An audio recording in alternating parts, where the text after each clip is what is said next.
ওই জায়গাটাতে আমি একসাথে অনেকগুলো ফুল দেখেছি। প্রকৃতির কাছে আসলে মানুষের মন ভালো হয়ে যায়।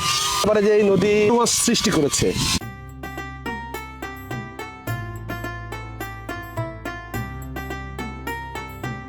ওই জায়গাটাতে আমি একসাথে অনেকগুলো ফুল দেখেছি, সাদা, হলুদ। আমার নিজেও ছোটবেলায় আমি এই ফুলগুলো দেখেছি। তো প্রকৃতির কাছে আসলে মানুষের মন ভালো হয়ে যায়, মানুষ উদার হয়। মানে এখন এই প্রকৃতির কাছে আসে মনে হচ্ছে প্রকৃতিও আমাদের শত্রু হয়ে গেছে। কারণ এই নদী এত প্রবাহমান ছিল, বলা যেতে পারে যে এই নদী গোবিন্দগঞ্জ সৃষ্টি করেছে, পুণ্যনগরের সৃষ্টি করেছে এই নদী। এই কাটাখালী ব্রিজ, এই কাটাখালী ব্রিজ, এই গোলাপবাগগঞ্জ, এই যে ইতিহাসগুলো, সব ইতিহাস কিন্তু এই নদীকে ঘিরেই, নদীকে এক্স্যাক্টলি নদীকে ঘিরে। কিন্তু আমার এখন আজকে এই গোবিন্দগঞ্জের খুব কাছে এত চমৎকার একটা পরিবেশ এসে মনে হচ্ছে নদী আমাদের উপর আসলে মন খারাপ করেছে। না, প্রকৃতির রিভেঞ্জ অফ নেচার বলে একটা কথা আছে, প্রকৃতির প্রতিশোধ। তো আমাদের পৃথিবীতে এ পর্যন্ত সব 5টা বড় এক্সটিংশন হয়েছে, যেটাকে আমরা ম্যাস এক্সটিংশন বলি। এটাকে একসঙ্গে বিগ ফাইভও বলা হয়। তো সায়েন্টিস্টরা বলছেন যে একটা সময় পরে 6টাও আসবে। ম্যাস এক্সটিংশনে যেটা হয়েছে যে পৃথিবীতে যত স্পেসিস বসবাস করেছে এ পর্যন্ত এসছে, যত জীব বৈচিত্র্য আমরা যা চিনি, যেখানে জীবন আছে, তাদের 99% কিন্তু এক্সটিংক্ট হয়ে গেছে, বিলুপ্ত চলে গেছে, ডাইনোসররা গেছে। তো এটা আমাদের বুঝতে হবে, এবং এটা একটু চিন্তারও বিষয় আছে।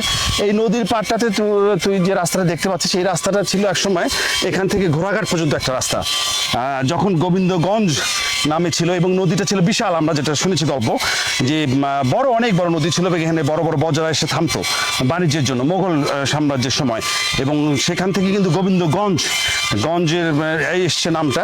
সো এটাই সেই পুরাতন গোবিন্দগঞ্জ, যার পাশে যে স্লুইস গেট আছে, থানা আছে।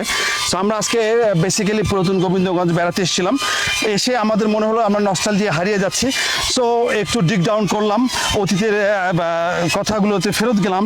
আসার সময় আমরা গোবিন্দগঞ্জের পুরাতন থানাটা দেখেছি, যে থানাটাতে 1952 সালের আগে, প্রায় 1900 সালের দিকে এই থানা স্থাপিত।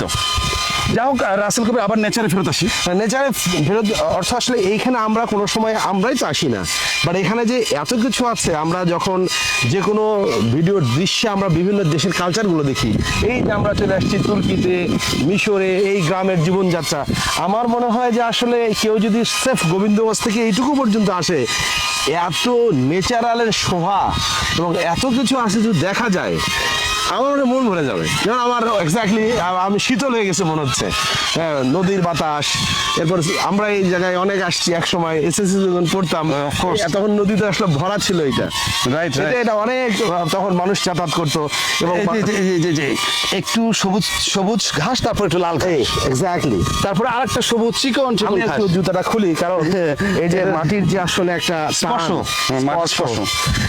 এইটা কিন্তু অন্যরকম। হলুদ ফুল, রাইট রাইট রাইট অন্যরকম একটা আসলে ফ্লেভার বলা যেতে পারে, বা মন ভালো ঘাসগুলো সবুজ, মানে সবুজতা যেটা বলে। আমরা আসলে পানির মধ্যেই ছিলাম, রাইট। আমরা পানির থেকে এখন অনেক দূরে। পানির সঙ্গে মানুষের সম্পর্ক অনেক গভীর। আমাদের বডির 80% থেকে 90% পানি। কি সুন্দর একটা ফুল, ওয়াও! এই ফুলটা আমি কখনো দেখিনি। এটা আসলে আমরা নাম জানি না, এটা কি হলো? হ্যাঁ রফিকুল, এই ফুলটা একটু ধরো তো, এই যে নিচের ফুলটা, এটা অলরেডি মরে গেছে। এই যে ওয়াও, মানে একই সঙ্গে এই ফুলের মধ্যে 2-3টা কালার আছে। এখানে আর একটা হলুদ ফুল দেখা যাচ্ছে, চমৎকার, যে হলুদ ফুলগুলো সচরাচর দেখা যায় অনেক জায়গায়। আবার ওই সাদা ঘাসের ফুল, এই যে এখানে আমরা ছোটবেলায় বলতাম যে এটাকে ঝিনুকের মালা, সমুদ্রে গেলে যেগুলো দেখা যায়, হ্যাঁ, অ্যাবান্ডেন্ট। এখানেও ঝিনুক আছে কিছু, মানে সমুদ্রের ছোট সমুদ্র বলা যেতে পারে। নদীতে জীববৈচিত্র্য অনেক বেশি, এখানে তো অনেক কিছু আছে।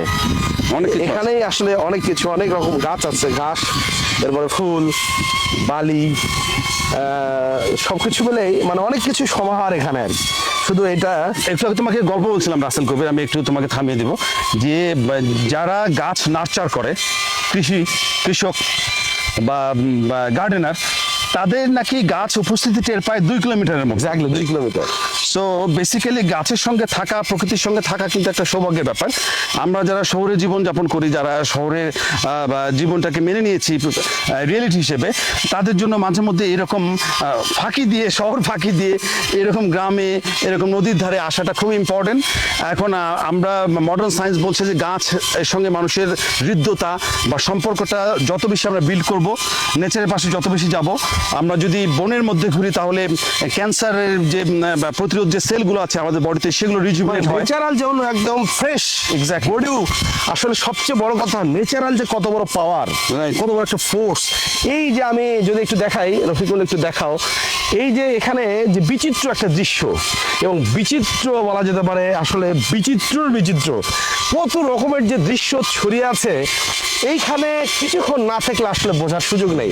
আজকে আমার সৌভাগ্য হলো কারণ আমরা দুজন আসলে আজকে প্ল্যানই করেছিলাম যে আমরা এই খলসির যে অদূর মানে গোবিন্দগঞ্জ অদূরের খলসির যে ছোট্ট নৌকা ঘাটে আমরা আসবো, কিন্তু এখানে আসার পর আসলে মানসিকতা ঠিক কি বলবো আমি বুঝতে পারছি না এটা মানসিকতা কি বলবো। তো আমার মনে হচ্ছে যে প্রকৃতির যে আসলে অত্যন্ত শক্তিশালী প্রকৃতি মানুষকে যে আসলে সবকিছু ছাড়াই একটা স্পিড দিতে পারে, এই মুক্ত হাওয়া, মুক্ত বাতাস এবং বিচিত্র রকমের আসলে এখানে দৃশ্য সবকিছু মিলেই মন যেভাবেই যেটা চাক এই প্রকৃতির মধ্যে ছড়িয়ে আছে নিজেকে আসলে প্রকৃতির মাধ্যমে ভালো রাখার।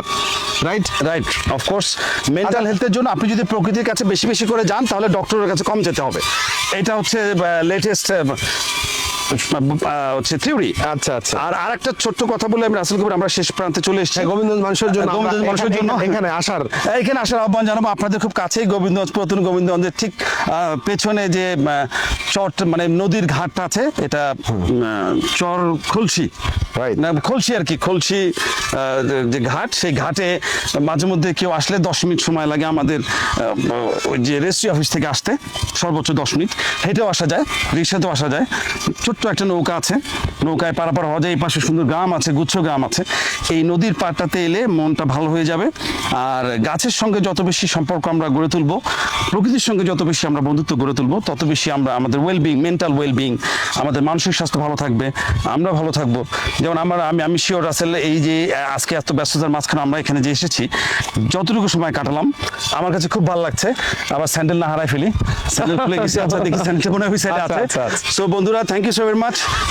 আপনাদের সবাইকে অনেক অনেক ভালোবাসার শুভেচ্ছা, এবং গাছের সঙ্গে থাকুন, প্রকৃতির সঙ্গে থাকুন, নেচারের সঙ্গে থাকুন। এই কথাটা আমিও শেষ করতে চাচ্ছি যে আসলে ন্যাচারাল আসলে এই ফোর্সকে আমাদের জীবনের সাথে মানিয়ে নিতে হবে। Exactly. এই ফোর্সকে আমাদের সাথে আসলে মানানসই করে নেওয়ার জন্য এইখানে আসলে আমি বলবো যে বাংলাদেশ সুফলা সুজলা শস্য শ্যামলা নদীর যে বাংলাদেশ, সব দিক তাকালেই আসলে মনে হবে যে আমাদের কত আপন আর কত পরিচিত। এই পরিচিত জায়গায় গেলেই মানুষ কিন্তু শান্তি পায়, আপন জায়গায় গেলে মানুষ আপন ঠিকানা খুঁজে পায়। তো গোবিন্দগঞ্জে আমরা যারা আছি, গোবিন্দগঞ্জে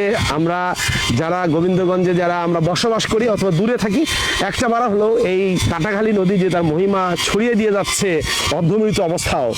এই অর্ধমৃত নদী, এই বলা যেতে পারে মরা নদী, তার মধ্যে এখনো যে এত জীব আর এত বৈচিত্র্য আছে, এত সৌন্দর্য আছে, এইটা একবার হলো উপভোগ করার জন্য পরিবার, নিজে, বন্ধু নিয়ে আমরা একসাথে আমরা চলে আসবো এই ঘাটে। এই ঘাটে।